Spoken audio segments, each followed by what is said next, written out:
سأقدم إليكم نصيحة واحدة. إن تمكنا اليوم نحن الاثنين من إنزال البلاء على محمد فلا تغضبوا منا، فهذا ما أراده هو بنفسه.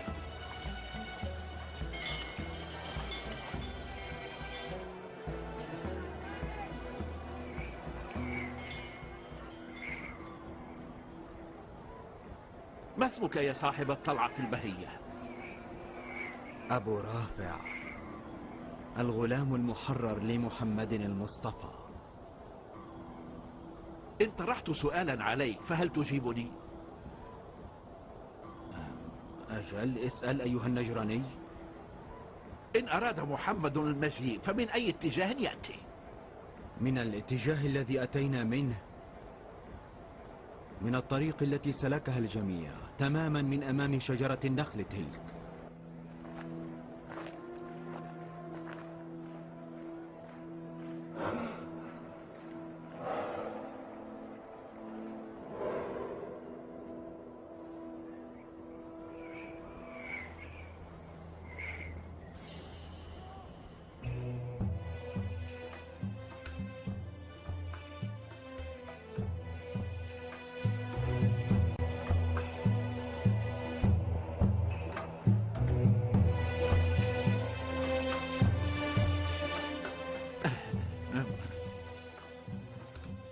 يا أبا رافع، قل لي مع من يأتي محمد من الأشخاص كي يتلقى البلاء؟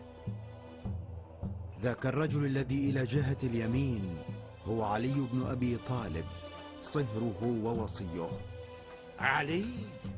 وعلي ذاك الذي في الخندق قام بقتل عمرو بن عبد ود العامري. والحارث ومرحب الخيبري.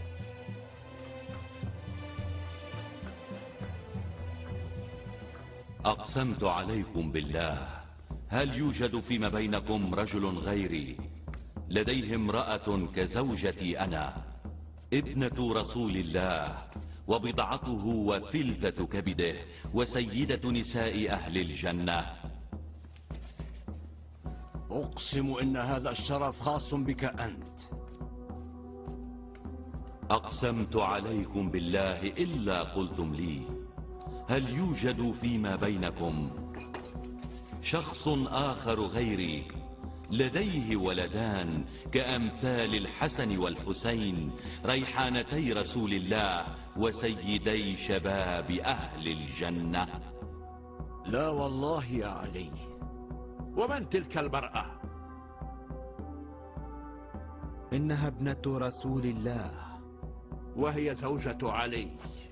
صحيح، إنها فاطمة سيدة نساء العالمين. لقد أخطأت تقديراتنا يا سيد أيهم. محمد لم يأتي مع جنده.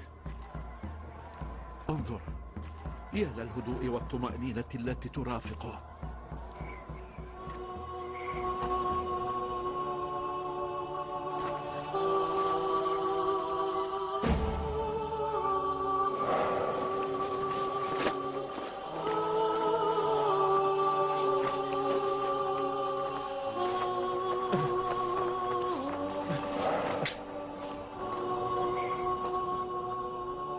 أترى يا أيهم، لقد جاء مع قومه وأعزائه لتلقي لعنتنا. لو لم يكن محمد صادقا في دعوته لقام بإبعاد أهله من هنا إلى مكان بعيد جدا. هاتان اليدان اللتان أراهما إن رفعتا بالدعاء فإنهما تزحزحان الجبال. بلعنة هؤلاء لن يبقى لنجران أثر ولا لأهل نجران. أسرع يا عاقب، أسرع ولا تدعه يلعننا وبئس العاقبة.